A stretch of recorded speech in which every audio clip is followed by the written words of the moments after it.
Yeah. How long can your business survive without marketing and sales? Welcome to the Company Growth Podcast. This is the Company Growth Podcast. This is Alicia Dominico. I'm your host, Alicia Dominico. My name is Karen Kelly. I started in sales 20 years ago. It's March 2020. Everybody is in their second week of home self-isolation with the COVID-19 pandemic upon us. Okay, everybody, right now it's a crisis, but it's not going to last forever. The shock is going to wear off. What insight could Karen Kelly from K2 Performance Consulting, a sales training and consulting agency, give us now? We seek insight for how to grow your company in these dark times. Really, we work with sales leaders and their teams who are struggling to improve sales performance. There's a lot of uncertainty and people are feeling very much like, what should I be selling right now, considering that people are dealing with this sort of homeward crisis and maybe my product doesn't scale online yet. They're feeling a little bit nervous because some people are, of course, dealing with personal tragedies. So, should you be selling? Is that the right thing to do? And I always come back to the fact that sales drive the economy, and more people, they have said, will go bankrupt because of COVID-19 than will be actually affected by it. I'm not sure if that's still true 1 week after I heard that news. But certainly I think we need to be doing what we can to be forward thinking about the fact that things will eventually return to some new level of perhaps, but a new level of normalcy. So what are your thoughts on what should people be doing right now to be thinking about the economic health of their companies as they try to continue to grow? Yeah, I mean, that's a really great question. It's a question that's on everyone's mind, and I'm hearing a lot of noise on all platforms addressing this question. And, the question I ask, and this really depends whether you're not you're a small business owner or corporate, but like, how long can your business survive without marketing and sales? And as you said, a lot of companies will fall in this economic downturn and just with what's going on with so much uncertainty and how long can we go for. But in the same point, there's a lot of room for creativity and innovation when you're kind of backed in a corner. And companies that innovate and really lean into their creativity from a virtual standpoint, those are the companies that are going to see exponential growth that they may not have otherwise seen had this not happened. So in saying that, if you are going to continue business as usual, I would say absolutely not. The first and the most important step is, we have to acknowledge what people are going through. And this is, when you talk about the art and science of selling, this is where the art comes in and the empathy. And a lot of people are saying, hey, hope you're well. And that's just not even giving it the service that it needs. So when I'm reaching out to my clients now, I'm creating a really safe space for them to share with me how they are feeling. That they might not be well. Yeah, they might not be well. And when you just say, I hope you're well, you're not inviting them to share with you. You're kind of making it about you. And so I say, how are you doing? How is your family holding up? Because a lot of people now, I've worked remotely my entire life, but this is new to some people. So the challenges, I'm very aware of them. So what I'm finding is as I'm reaching out, people are so excited and happy to hear a voice and see a face, whether it's on a Zoom call. And just that absence of connection and community in a time like this, people are really craving it.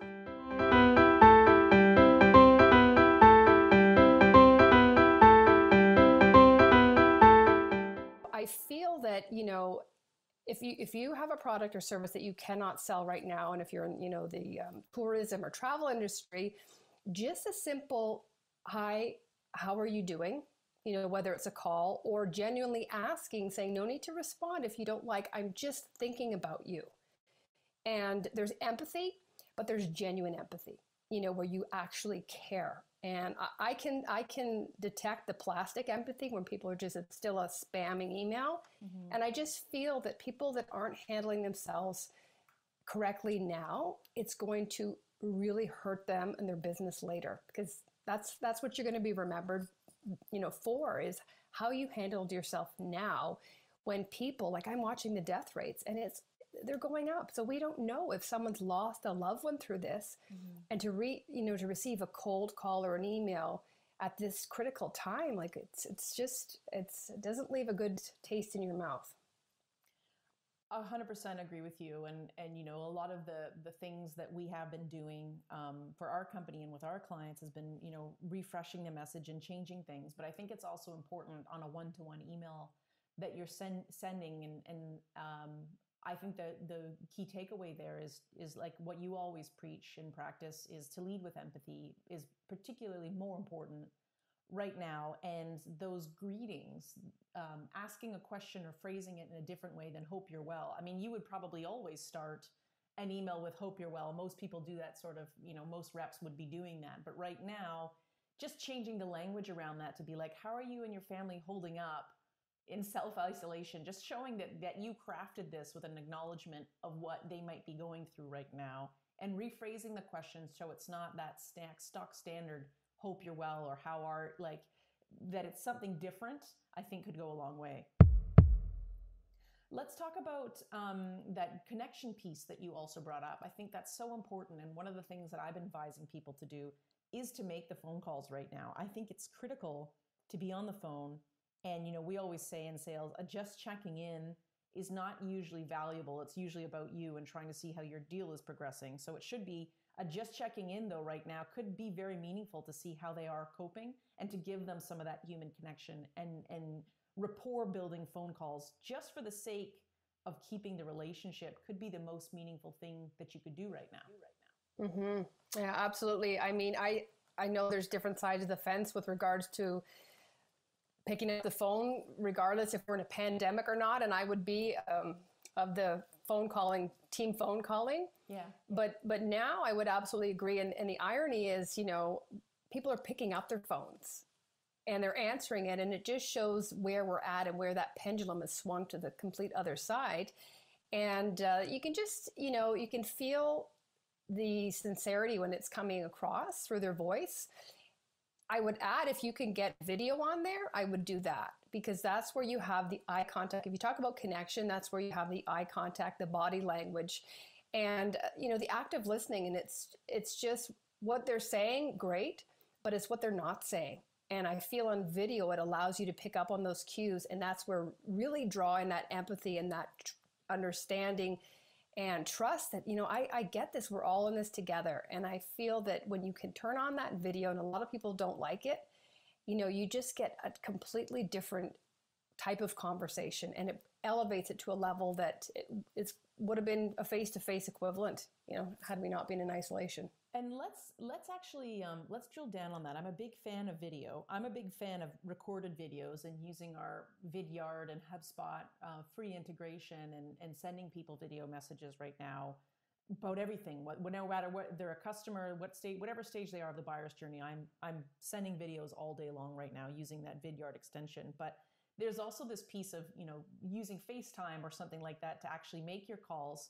And while you and I have always worked remote and we're very comfortable with it, a lot of people, it's not the work from home piece that is even the struggling piece. It's the KAH, which I call kids at home, that is making people feel a lot more frazzled and unable to cope. So what do you recommend? Because you can't really just FaceTime people in a business relationship, and they may be picking up their phone right now, which is a change, but I doubt that they're necessarily in a position to look like they're ready to take a video call spontaneously. And I guess it depends on the level of the relationship. So if you have a tight relationship, you could schedule a call and just say, hey, I hate the checking in, touching base, but that's kind of what it is. But it's a genuine checking in to make sure that you're okay.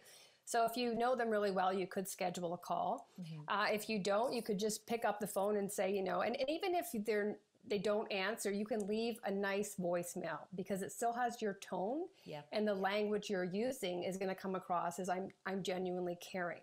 Totally agree with you. Voice tone is so important. It completely is. And do you remember that video of the CNN guy a while when his kid came in and, it was a big Yes. disaster months ago? that's the norm right now. So I feel that when I'm talking to clients who I would normally meet in a suit and they're in a baseball cap now, you're also seeing a different side of them and a real side. And some of them are bringing their kids up. And, I think that's fine. I think when we return back, it's going to be very different. And I know this is a completely unfortunate and awful time we're going through, but I feel that the human connection is going to be different and improved as a result of this. I agree. We can talk about predictions at the end of this call, but one of the things that people were always saying about teenagers in our more recent eras is that they're all sitting around in a group together, but they're all on their phones talking to each other instead of looking face to face. And one of my predictions is, we're going to be studying this whole COVID self-isolation thing for years to come. It's going to be as much analysis and essays and books written about it as we see on the Great Depression. Or on any of the world wars, as to what led to it, how did it happen, what did it affect. That's going to be like the next 20 years we're going to be reading about it and studying it. But I think one of the things that might come out of it, if I was to predict, is that people who used to criticize that, or that teenagers who maybe hung out that way, or people that hung out that way, we're going to really have a joy of being around people face to face and not being on our device, even if it's just short term. I think that will actually be a change in how we consume screen time going forwards. I think it might have a long lasting effect on socialization. I would agree, and I would hope so. I know that I'm not a millennial, and it's funny when I go on an elevator and I'm making eye contact, ready to say good morning, and nobody looks up, and I'm looking, making sure I smell okay, but I'm just thinking like nobody, their just heads are in their phone. When you're walking down the street, people are almost going to get hit by a bus. And it's just, I feel that that generation is going to get a bit of a wake up call, like you said. Mm-hmm. It may be temporary and then they go back to it. But I feel that's all they also know, right? They were brought into that generation of technology and instant gratification and social media. I have 2 kids and that's all. My daughter was swiping a phone at 9 months, So we were just, it's different. But I hope that the shift is a little bit more long-lived. And it's interesting that you say that it's the phone mentality, of being on an elevator. For me, that's always been like a Toronto mentality. Like in other places, you would look up in an elevator, but in Toronto, I would always keep my head down. I don't know if that's I was kind of from the Toronto area, but I was always sort of like in a big city. I definitely don't make eye contact with people as comfortably as I do in a smaller town population wise. And I don't know, I always, but I think part of that is also screen time too, has certainly exacerbated that human to human connection with strangers. It's been stopping from very valuable. Let's go back to what we can do now to help drive the economy. So we've covered the concept of how important it is to be checking in. If you can't be selling right now, in that sense, if you can't be closing deals right now, you can definitely be strengthening relationships. And the way that I focus that on is, my whole mantra for the year of 2020 was I want to really work with people that I like. And so, I was having a low moment of this grief that we might be feeling of isolation. And I was thinking, I want to call all the people I really enjoy working with and just hear them and see how they're doing. And the old mentality is, well, you have to focus your time on the people you're doing deals with. And the new me is kind of like, I don't really care about that right now. I just want to connect with those people who are fun and make work enjoyable, because that in itself is an important thing to connect with right now. But I also think there's a real important piece here of what, if companies can't be closing deals right now, investing in training could be really important. So let's talk a little bit about those kinds of things, where we can be upskilling right now. And I think it's a great time, and I'm biased to that. I think it's always a good time, but I feel now that people are working remote. So I think when they're removed from the office, there's things that they can and they cannot be doing. But if you look at, podcasts, people are doing where they would maybe have done 1 before, they're doing 2 and 3. And it's really in response to the content consumption that people are doing. They're thirsty for it, they're hungry for it. So I feel that, from a training and development standpoint, there's no reason why you can't be doing it virtually. And prior to this anyway, you think about the cost of bringing your whole team in. And apart from a sales kickoff or a regional sales meeting, it's costly to bring everyone in. So I would always say, like, I would go into those times, but if you can do it virtually or a blended approach, you're still getting skill development and you're still investing in your people. So I feel right now, and I am doing quite a bit of virtual training now, and the one that I start with, and it's strategic, is mindset. Because people are asking me, how do I market? Do I market? Is it shameful? Am I going to be, misperceived that I'm greedy in this time? And my response is, you don't have to stop selling. You have to have a modified message. But we also want to be mindful that we can't become obscure. So obscurity is a big thing. And if you were obscure before, you're going to be even more obscure after. So how do you stay relevant in this tough times? And you can be delivering marketing message, whether it's of inspiration, hope, something that what your company or your product is still doing for other people. But I feel to stop cold is not good for you, because when you stop something, to get back into to gain that momentum is difficult. But also your clients are going to forget who you are after all this is over. So I feel it's still got to be a constant nurtured drip, but very adjusting of the tone. So it's not a hard sell and a hard pitch. It's just, hey, we're still here. This is what we're doing. This is what we're helping. But still, like, don't completely fall off, the face of the earth, but have a modified, empathetic message that still lets people know that you're around. Yeah, and I mean, we work in the education SaaS at Tangible Words. We support education SaaS platforms, or software as a service, a lot. It's in one of our core sectors. And actually what's kind of amazing is the ability, going back to your point about creativity and innovation, how that private sector has stepped up and is communicating things that would help parents and educators at home right now. We've got Edge Factor offering free resources for students to be upskilling. There's a lot of high school programming that is uncertain how they're going to be able to deliver if the schools don't reopen in Ontario, and they've got, the curriculum matched to those pieces, for example. So all of that is really neat to see the private sector stepping up to solve a need for right now. And I don't think that those innovative ideas are going to be snuffed at. I think people are, as ever, hungry for things to keep their kids busy with, or to keep them, as Edge Factor says, stay healthy, keep learning. And I think definitely for you, in terms of looking at how you are poised for sales training, showing people how they can be doing those connections better, and to be nurturing those relationships and staying relevant, making sure that their product stays relevant in this time, is a very, very important strategic session about the messaging for companies to be having right now, because the world has changed very, very quickly without, a lot of warning here.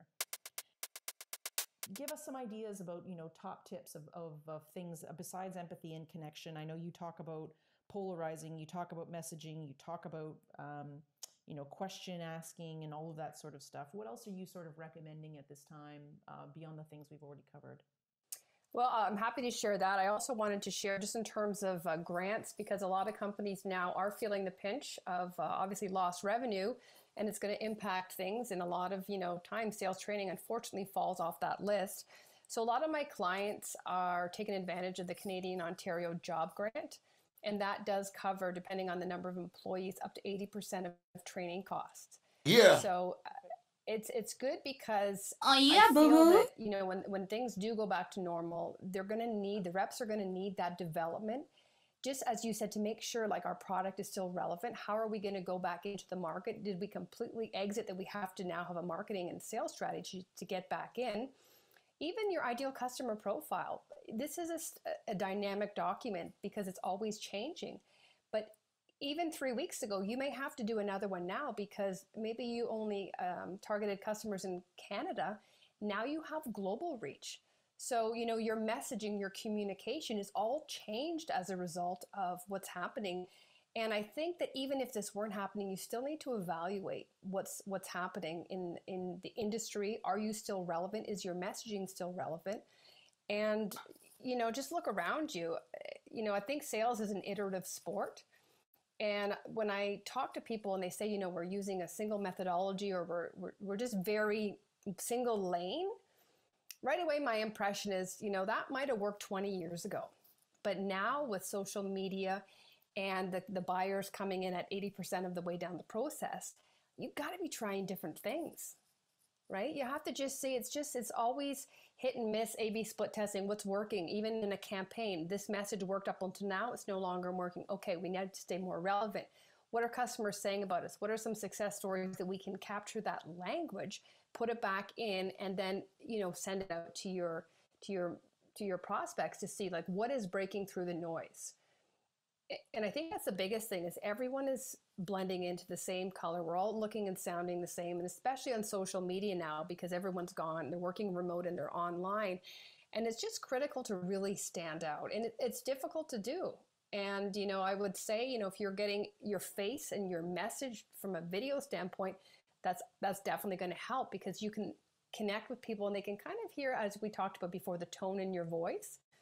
And you can just have a more personal experience about this is the experience we provide. You get a bit of a taste of it versus, a blog and they're relevant as well. But I feel just mixing up your messages so that you're getting multiple touch points. For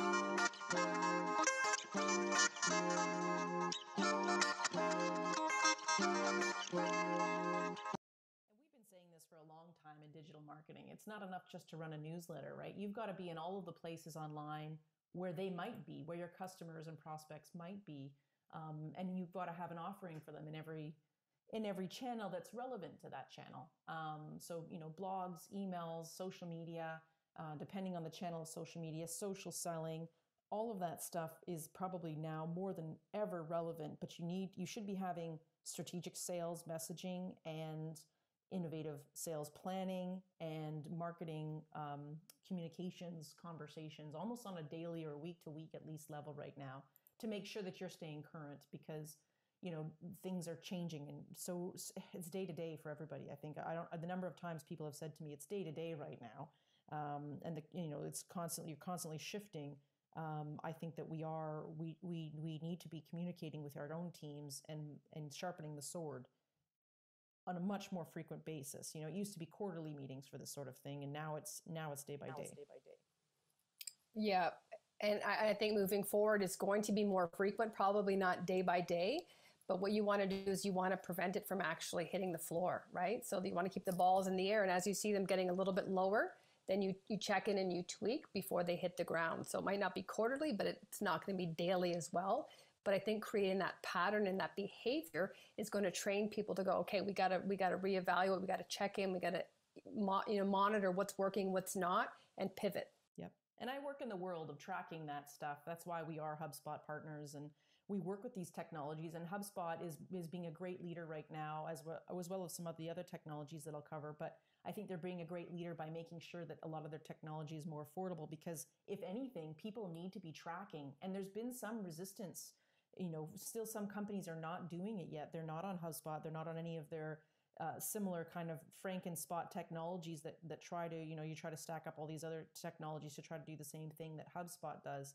They're not doing that yet. But if anything, tracking I think we're going to see that mindset changes and people are going to want to be able to track things remotely and across multiple channels like we typically see all the time with HubSpot customers already doing. But I think, looking at leadership and what other software companies are doing and going back to your video point, I love that, Google came out for G Suite customers with live streaming for the Google Meet product and also recording of videos for training purposes, all for Google Suite, G Suite customers yesterday or 2 days ago. And they also came out with the ability to add 250 participants. So being able to run webinars and run these online training sessions is now easier than ever. And technology is really stepping up. These SaaS platforms are really stepping up to help companies work more remotely.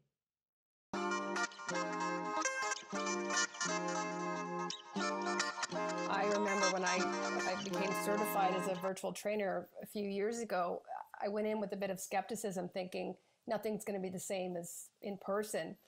And when I left, there was probably 6 of us in the course, and there was someone from Germany and someone from Florida. And I had the same feeling as if we were in the same room.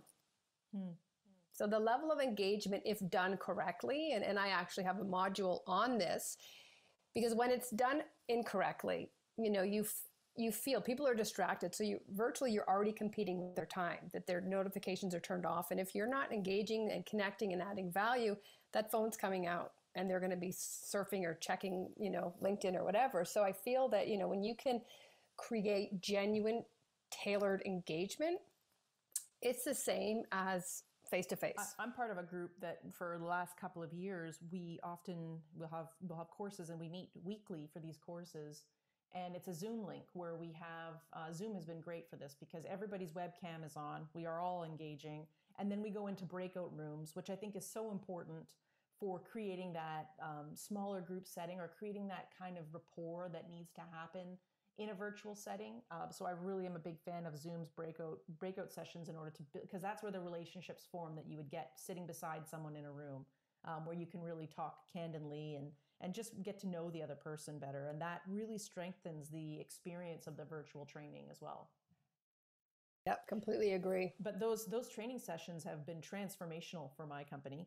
And for everybody who's part of them, and it's created this real siblinghood of we're all a bunch of agencies working together, learning how to better train our clients and work with our clients to support them.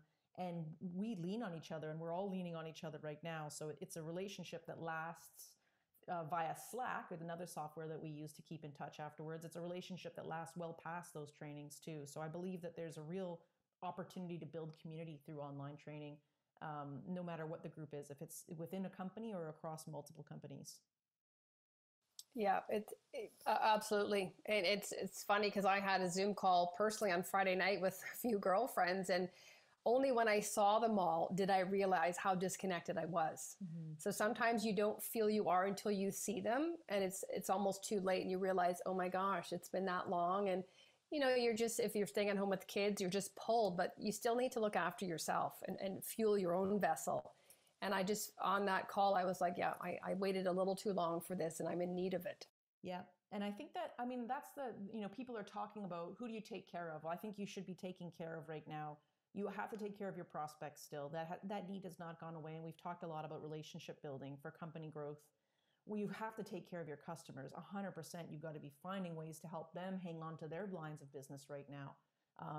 And that is a critical relationship. But you also have to take care of your staff, which is where we started with this training piece. But it's been one of my goals to get out and call all of my team members to see how they're doing, because I think that absence of that communication and those checkpoints, you don't really realize that, everyone's head down, bum up, and you're all communicating on Asana, which is a, project management virtual software that we use to stay connected. And we're all doing our tasks. We're all emailing. We're in the right places at the right time. But that connection, that ability to just kind of relax and check in with each other with your own team, it might be something that you don't realize that you're missing right now. So bringing people together for some virtual training could be very restorative and healing as well right now for your team. Mm-hmm. Yeah, completely agree. And on the flip side, I see some people unfortunately doing it wrong, where they're just really micromanaging and doing too many check-ins. And it's almost, there's a lack of trust that I feel that, as leadership now is very important. And I feel that the way you handle yourself now and the leadership or the lack thereof that you're demonstrating to your team is going to hurt you when this is done. Yeah. And I feel, leaders genuinely need to be vulnerable, and they need to build trust with their team. And for a leader now to say candidly, I don't have all the answers. Like, I don't know where this is happening, because nobody does. But to just disarm in front of your team like that, and just showing that we are truly in this together, it would do so much for the morale, the culture, and the cohesion within the team. But some that are claiming they know it all and we're still business as usual, and I'm going to check in, very, it's too structured, and there's a lack of trust there, that I feel when your team needs a more human connection right now, you are playing that card so wrong. The micromanagement piece is always, that's close to my heart too. And you want to show a sense of trust. And trust can manifest in multiple ways. Trust is, I trust you to do your job and not be checking in that you are doing something for me while you're working remotely. Like there could be some fear from company leaders right now where they're saying, look, now you're working from home. Is anything getting done? There's a little bit of fear maybe there. And so if you, for us, we've always worked remotely and we never have that fear because there's accountability and there's tasks and people do their tasks and you can always see that. But that's not the reason why we do it. It's predominantly just a task management tool. So I think, if managers who are feeling that way really need to lean into project management software like Asana, like Wrike, like Trello, whatever you want to use. There's so many out there. But I think that you need to lean into one of those so everybody can just get organized to say, well, what can we be doing right now? Because I think that lack of leadership of what the tasks are that need to be done may create trust and not actual any kind of, or distrust and not actually any meaningful reason for it that could be scarring for a relationship.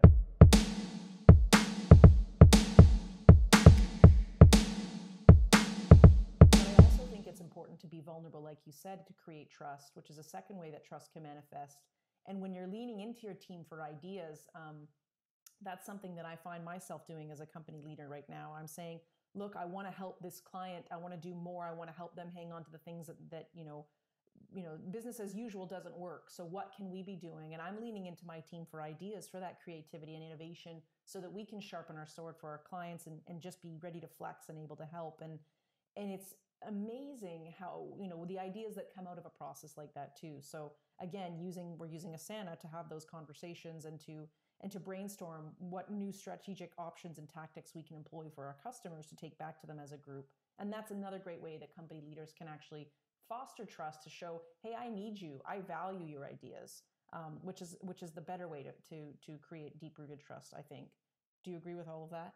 I completely do. And I think, a lot of it is you co-create everything, whether it's with your team or your prospects. And I just feel that there's accountability there because there was a collaborative approach. There's ownership, and they're going to actually want to achieve it because they have some skin in the game. They had some ideas, but a lot of time people in leadership are too removed to the front lines, yet they're the ones driving policies and making the changes. And if you just say, hey, like what are some ideas here? You guys are out there. What are you seeing? What can we do? Those strat sessions are unbelievable what comes out of them. Something that you probably would not have come up with on your own or with one or two people.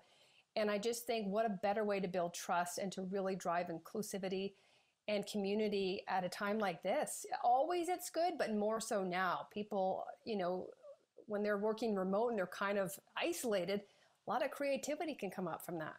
Perfect. And that takes us back full circle. Was there anything else that you wanted to make sure that, for company growth, company leaders, things that they should be thinking about right now to make sure that their company stays healthy and strong through all of this?